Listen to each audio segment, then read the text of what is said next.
மனமுயற்சி. பரம்பு நாட்டை விட்டு பாதுகாப்பான இடத்திற்கு பாரி மகளிரை அழைத்துச் சென்றார் கபிலர். அவருக்கு இப்போது ஒரே ஒரு கடமைதான் முன் நின்றது. அந்த 2 பெண்களையும் தக்க கணவருக்கு மணம் செய்து கொடுத்து விட்டால் அப்பால் இவ்வுலகத்தில் வாழ வேண்டிய அவசியம் அவருக்கு இராது. பாரி இல்லாத உலகத்தில் வாழ அவர் விரும்பவில்லை. ஆகவே யாருக்கு அப்பெண்களை மணம் செய்து கொடுப்பது என்ற ஆராய்ச்சியே அவருக்கு பெரிதாயிற்று. தமக்கு தெரிந்தவர்களை பற்றியெல்லாம் நினைந்து பார்த்தார். அறிந்தாரிடமும் கேட்டு தெரிந்து கொண்டார். விச்சி என்ற மலைக்கு தலைவனாக இருந்த விச்சிகோன் என்னும் சிற்றரசனை பற்றி கேள்வியுற்றார். விச்சி மலை நல்ல வளமுடையது என்பதை அவர் முன்பே அறிவார். ஆதலின் அவனை அணுக எண்ணினார். பாரியின் மகளிரை அழைத்து கொண்டு விச்சி மலைக்கு சென்றார்.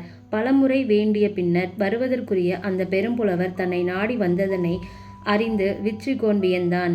அன்புடன் வரவேற்றான். பாரிவேலை வஞ்சனையால் யாரோ கொன்றனர் என்ற செய்தியை அவன் அறிந்திருந்தான். கபிலரை கண்டு வணங்கி இருக்கச் செய்தான்.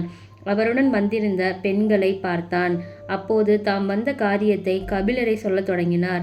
பெரும் புலவராதலின் தம் கருத்தை பாட்டாகவே சொல்லலானார். விச்சுகோவின் மலைவளத்தை முதலில் எடுத்துரைத்தார்.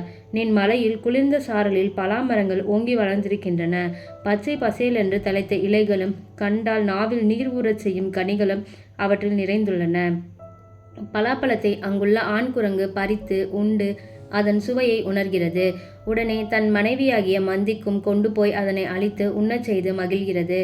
அப்பால் மலையின் உச்சிக்கு போய் அங்கே உள்ள மூங்கிலில் அவ்விரண்டும் துயில்கின்றன.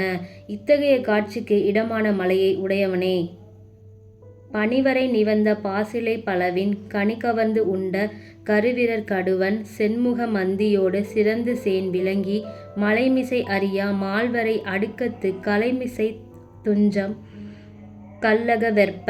பிறகு அவனுடைய வேலையும் யானையும் அணிகலனையும் பாராட்டினார்.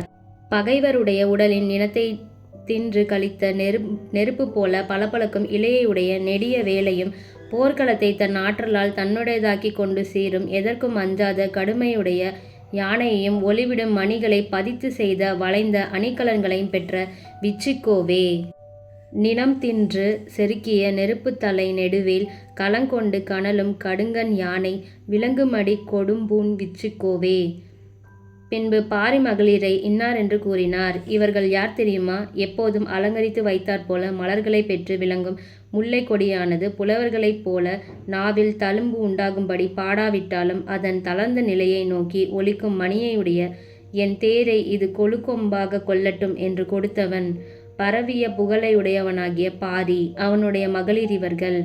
இவரே பூத்தலை அற புனைக்கொடி முல்லை நா தழுப்ப இருப்பப்படாதாயினும் கரங்குமணி நெடுந்தேர் கொள்கென கொடுத்த பரந்தோங்கு சிறப்பிற் பாரி மகளிர். பிறகு தாம் வந்த காரியத்தை தெரிவித்து பாட்டை முடித்தார். சினத்தார் செய்யும் போரில் அடங்காத பகை மன்னரை அடக்கும் ஆற்றலையும் என்றும் குறையாத விளைவையுடைய நாட்டையும் உடையவனே, நான் இப்போது பரிசீலனாக வந்திருக்கிறேன். ஆதலின் கேட்டதை கொடுக்க வேண்டும். நான் அந்தணன், இந்த காரியத்துக்கு தூது வரும் தகுதியுடையவன்.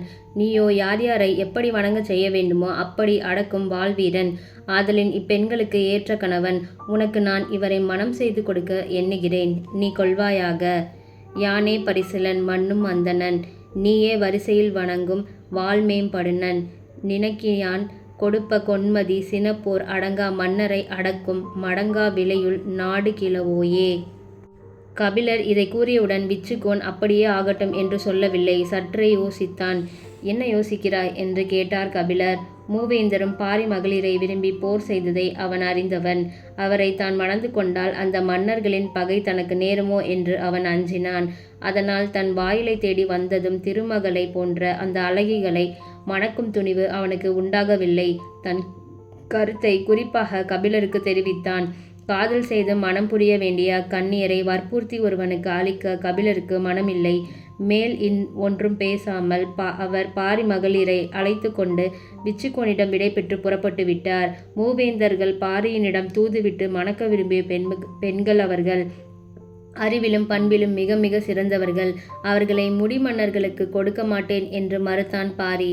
இப்போதோ கபிலர் தாமாக ஒருவனை நாடிச் சென்று இவர்களை மணந்து கொள் என்று சொன்னார். அவன் மாட்டேன் என்கிறான். விதியின் விளையாட்டை என்னவென்று சொல்வது? தமிழுலகம் போற்றும் கபிலர் விருப்பத்தை அறிந்தும் மறுக்க துணிந்தான் விச்சிகோன். இதைவிட அப்புலவர் பெருமானுக்கு வருத்தத்தை தருவது வேறு என்ன வேண்டும்? உலகம் பொல்லாதது, இதில் இனி நாம் மானத்துடன் வாழ முடியாது என்ற எண்ணமே அவ்வாறு உள்ளத்தில் மேலோங்கி நின்றது. மறுபடியும் யாரை நாடுவது? இதுவே கபிலருடைய கவலையாகிவிட்டது. பெண்களை பெற்ற தந்தைக்கு கூட இல்லாத கடமையுணர்ச்சியும் ஏக்கமும் அவரிடம் குடிகொண்டன. ஹொய்சால வம்சத்தில் பிறந்தவனும் வேல் எவ்வி என்ற வள்ளலின் வழிவந்தவனுமாகிய இருங்கோவேல் என்ற குறுநில மன்னன் மனமாகாதவன் என்று தெரிய வந்தது. அவனை அணுகி தம் கருத்தை அறிவித்து பாரி மகளிரை இல்வாழ்க்கையில் புகுத்தலாம் என்று எண்ணி புறப்பட்டார். இருங்கோவேல் அரையம் என்னும் மலையை நடுவிலே கொண்ட நாட்டை உடையவன். பாரி மகளிரையும் அழைத்து கொண்டு கபிலர் அவன் இருக்கும் இடத்தை அடைந்தார். இவர்கள் தன்னுடைய நாட்டு ஊர்களையெல்லாம் புலவருக்கும் பாணருக்கும் அளித்து தேரை முல்லைக்கு அளித்த பாரிவேலின் மகளிர். யான் இவர்களின் தந்தைக்கு தோழன். இவர்களை என் மகளிராகவே ஏற்றுக்கொண்டிருக்கிறேன். அந்தன புலவனாகிய யான் இவர்களுக்குரிய மணாளனை தேடி வந்திருக்கிறேன். துவார சமுத்திரத்தை ஆண்ட மன்னர் வழி வந்தவன் நீ. வேளிர்களுக்குள் சிறந்த வேல். யான் இவர்களை மனம் புரிந்து தருகிறேன். இவர்களை நீ உன் மனைவியராக ஏற்றுக்கொள்ள வேண்டும் என்று அவனிடம் சொன்னார். அவர் சொன்னதை பணிவாக கேட்கவில்லை. அவர்கள் கிடைத்தற்கு அரியவர்கள் என்பதை எண்ணவில்லை.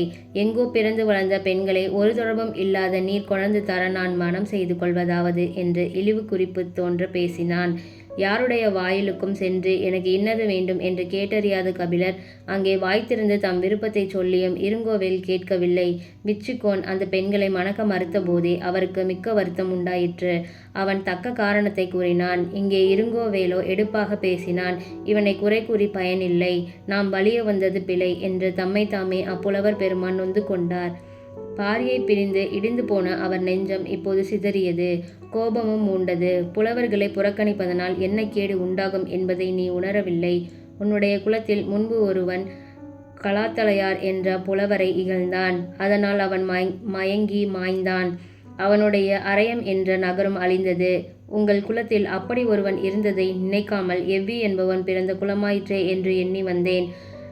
நான் தெரியாமல் வந்துவிட்டேன். நான் சொன்னவற்றை பொறுத்துக்கொள். இதோ புறப்படுகிறேன். உன் வேல் வெல்லட்டும் என்று சொல்லிவிட்டு திரும்பி பாராமல் அவ்விடத்தை விட்டு அகன்றார்.